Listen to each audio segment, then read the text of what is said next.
Alright guys, welcome back to another killer video for today, and today we have a bit of a hack gameplay analysis.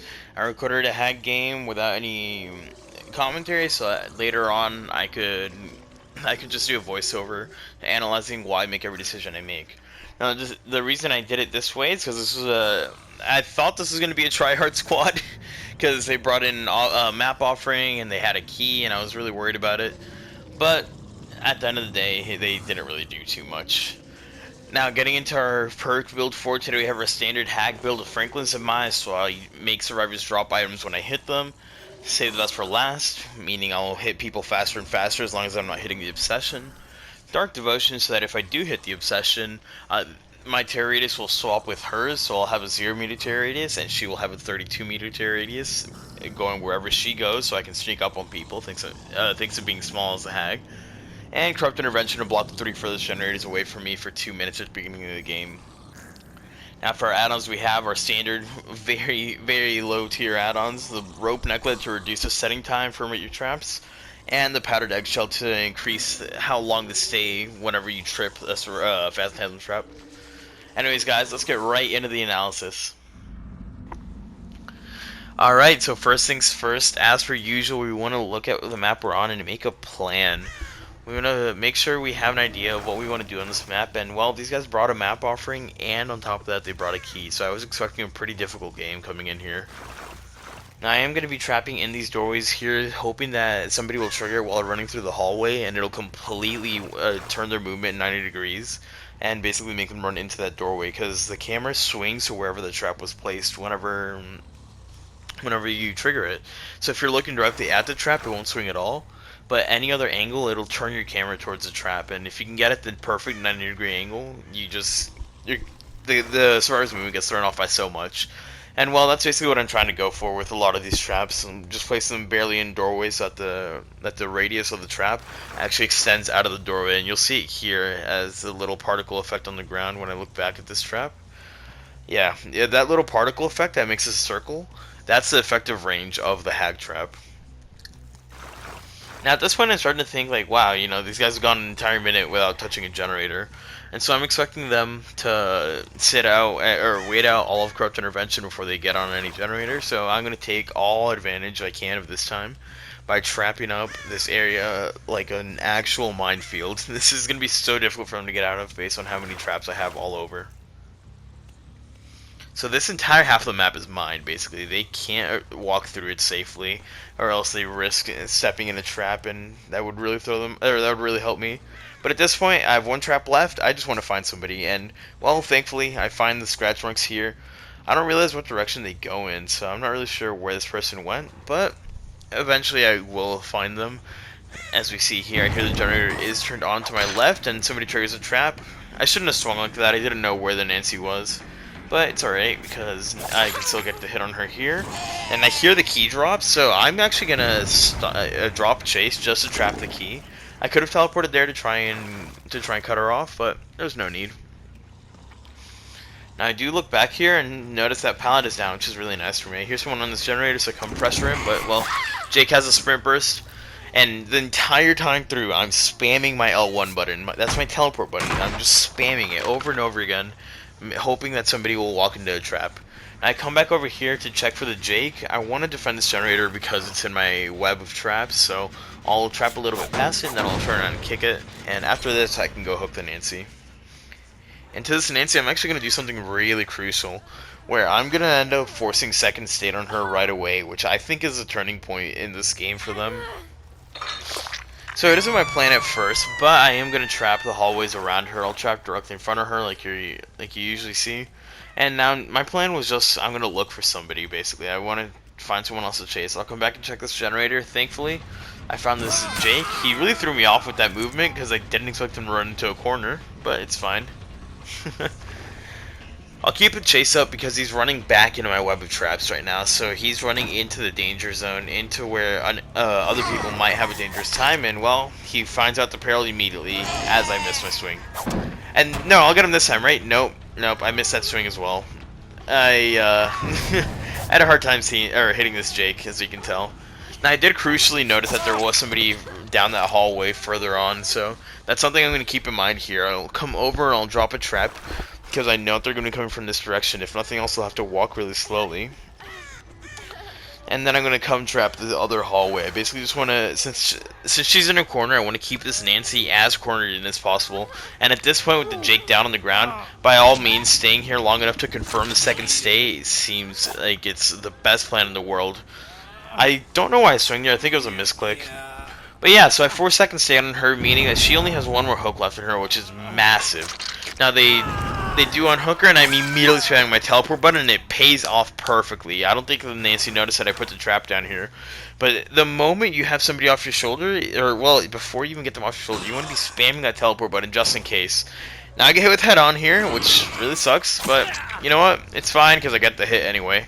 There's a saying out there among Hag players saying that basically Hag just doesn't give a shit about exhaustion perks, which is kind of true in a lot of scenarios. All the distance he gained from stunning me with head on was completely lost when I teleported. Now I do mess up here and I end up hitting a wall instead of hitting him, but he messes up a little bit harder, which gives me the opportunity to down him here. I guess he thought I was going to double back, but I just listened for him and I saw that he was making distance. Now I'm going to leave him slug back there for now because I know that these guys are near my minefield of traps. I'll hit the Lery, and this is the first time I've realized there's a Lery in this lobby, so odds are she's going to be, basically I know that she's going to be giving me my Dark Devotion. I think Dark Devotion actually gave me the hit on that Nancy there, because before she vaulted that pallet, I don't think she actually knew where I was, or that I was as close as I was. So she probably doubled back and was just going to sit in the pallet and wait to see if she could find somebody. Well, anyway, I get her dead because I have I got her into second state so early on, and then this Lery is going to be an easy down. But Dark Devotion is back up, so my Terrorities will be left with her on the ground over there, and I will have no heartbeat at all. And this is going to be crucial. I put a trap down there to see if I can catch someone off guard while they're running to her. But this guy gets completely thrown off. He had no idea what was there. He almost ended up running into me. And it puts me back in the driver's seat in this scenario. And I do trap this pallet here, and he makes... This is a great play, actually. Stunning me there is fantastic, because it means he can just run away really far. Because he has plenty of time to. And he messes up here, and he ends up getting caught. And usually I wouldn't chase this deep outside of my territory. But I'm at 4 generators left. They have one person dead already, and this guy is, I believe, on his first hook, but there is somebody on death hook. But anyway, I know they were near my web, so I'm gonna go back towards that area, but check my corners, and crucially, I find this Jake. He's near 3 of my traps, which is a really good sign. But unfortunately, he manages to dodge all of my traps. This Jake threw me off all game, man. I'm telling you. And I trap here, and I immediately go for a swing onto the Jake, or rather, I was planning on going for a swing onto the Jake, but Lery triggered my trap, but I teleported really late to it, so unfortunately I couldn't get the value I needed out of it.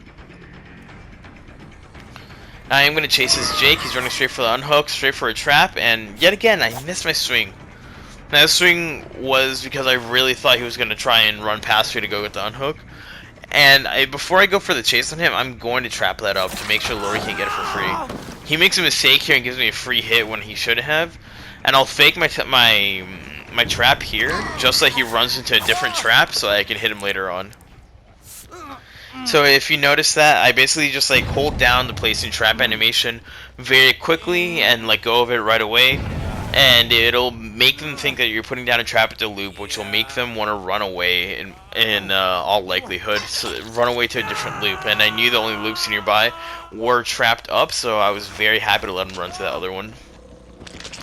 Now this trap's excellent. It covers basically every angle to get in, as long as they don't come from the deep right by the reception area. And now at this point, I'm just going to look for people.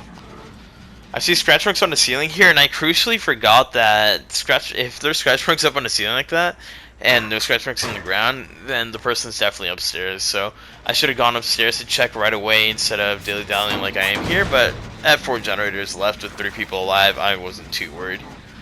Now I will kick the generator and then trap it again, and I'm going to check upstairs because right now I just remembered in game. Now here's somebody on the generator downstairs right below me, and the trap didn't trigger, so they must have crouched. Thankfully it's a Lery, so I get Dark Devotion from her, and she carries my Terrorities away from where these 2 guys are. I notice someone's on this gen, and they have no idea I'm here because of Dark Devotion. and this Steve just goes down so quick because he was probably looking behind him, and he didn't realize that I would have Dark Devotion, so I would have a heartbeat, so he wouldn't be notified when I was coming. Now I hear this Jake near me self-carrying, so I'm gonna go for a chase on him here. He uses a sprint burst, and unfortunately I don't have a trap set up perfectly to counter his sprint burst. He just barely dodges this trap as well. His movement was really good. I don't know if he was using movement on purpose, but I want to try and get him into that trap back there. That's what I'm trying to do by moving the way I am. I don't realize there's a trap in my room, in the room to the left here, so I wouldn't have gone for a swing there if I remembered I had that trap. Because if I didn't go for that swing, I would have been able to down him right there by teleporting. But it's fine. I made a mistake. I'm going to try and cut him off. And I actually hear him double back out, or go the long way outside. So I go for a swing as I counter-rotate thanks to hearing him. And at this point, it's game over. It really just depends on who finds the hatch first between me and Lery. Like I always say, I don't really care about the hatch too much. If the survivor gets it, they get it. If I get it, I get it. You know, it's not really a mechanic that determines how good somebody is at the game on either side. So I don't really care too much about it. Now I'm gonna trap up these hallways just to see if I can find the Lery. And as per usual, I am spamming my teleport button, and that was just some Sixth Sense shit right there, dude. I went to put my trap down, and then I just had a feeling that the Lery was about to step in a trap, so I canceled it and immediately started spamming. Unfortunately, I didn't down her, but that's fine. Thanks for stopping by, guys. I'll definitely make sure, to let me know if you like these videos or not, and that way I'll know if I should make more in the future like this or not. And anyways, guys, I'll see you in the next one.